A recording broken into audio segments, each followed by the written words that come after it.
ici Derek Trudel. Bienvenue dans cette vidéo de Regard sur le français, un blog de ressources culturelles et linguistiques pour les apprenants et les enseignants de français langue seconde. Aujourd'hui, comment poser des questions fermées en français? D'abord, vous vous demandez peut-être, c'est quoi exactement une question fermée? Une question fermée est une question pour laquelle il y a la réponse de oui ou non, ou même peut-être. Il existe trois façons principales de poser une question fermée en français. Pour montrer les exemples, je vais changer en question cette phrase de base « Julie a vu le chien ». Numéro 1. Est-ce que Julie a vu le chien? Cette façon est très facile. Tout ce qu'il faut faire, c'est de mettre « est-ce que » au début de la phrase de base et un point d'interrogation à la fin. Numéro 2. Julie a vu le chien? Ici, la phrase de base reste la même, mais l'intonation de la voix monte et on ajoute un point d'interrogation.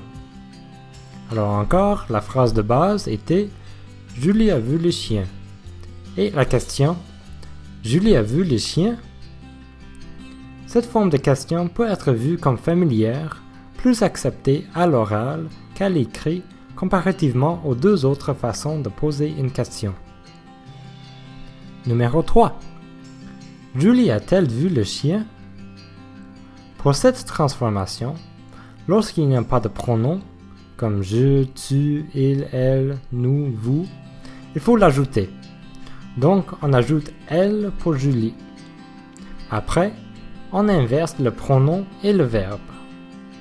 Ici, on inverse avec la première partie du passé composé, « a » qui vient du verbe « avoir ». Dans cet exemple, il faut aussi ajouter un « t » euphonique entre le verbe et le pronom pour qu'il n'y ait pas d'interruption entre les deux voyelles. Il faut, bien sûr, aussi ajouter un point d'interrogation. Voici un autre exemple plus facile. La phrase de base est « Nous sommes en train de gagner ». Ici, il y a déjà un pronom « nous », donc il faut juste inverser le pronom avec le verbe. Ici, le verbe c'est « sommes » du verbe « être ». Et maintenant, une version spéciale du Québec. Au Québec, il est possible d'entendre une autre forme d'interrogation à l'oral, et celle-ci utilise « tu » après le verbe afin d'indiquer une question. Alors ici, on a « Elle a-tu vu le chien ?» Donc ici, dans cet exemple, on a un pronom « elle » et on ajoute « tu » après le verbe. Dans un autre exemple, voici la phrase de base. On va à la banque. Ici, le verbe est « va » du verbe « aller » et tout simplement, on ajoute « tu » après. En fait, dans certaines régions en France, il existe, ou au moins dans le passé, une forme d'interrogation similaire, mais cette fois avec « ti » ou même « til ». On peut voir un exemple de cet usage en France dans un livre de Guy de Maupassant qui s'appelle Bel-Ami, lorsque le personnage principal visite ses parents dans la région de Normandie. Mais revenons à notre exemple avec « tu ».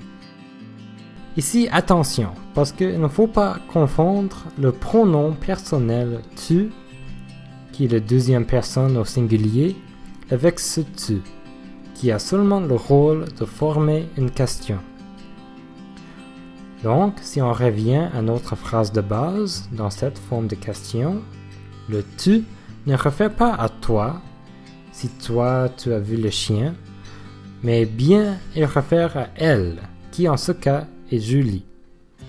Donc résumons ces formes de questions fermées en français. Voici encore la phrase de base. Julie a vu le chien. Alors numéro 1. Est-ce que Julie a vu le chien? Numéro 2. Julie a vu le chien? Numéro 3.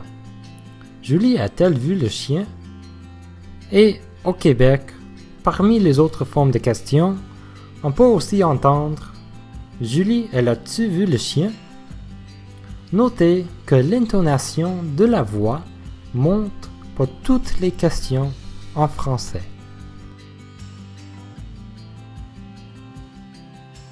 C'est tout pour cette vidéo. Pour plus d'informations culturelles et linguistiques, rendez-vous sur mon blog regardsurlefrançais.com. Merci et à la prochaine.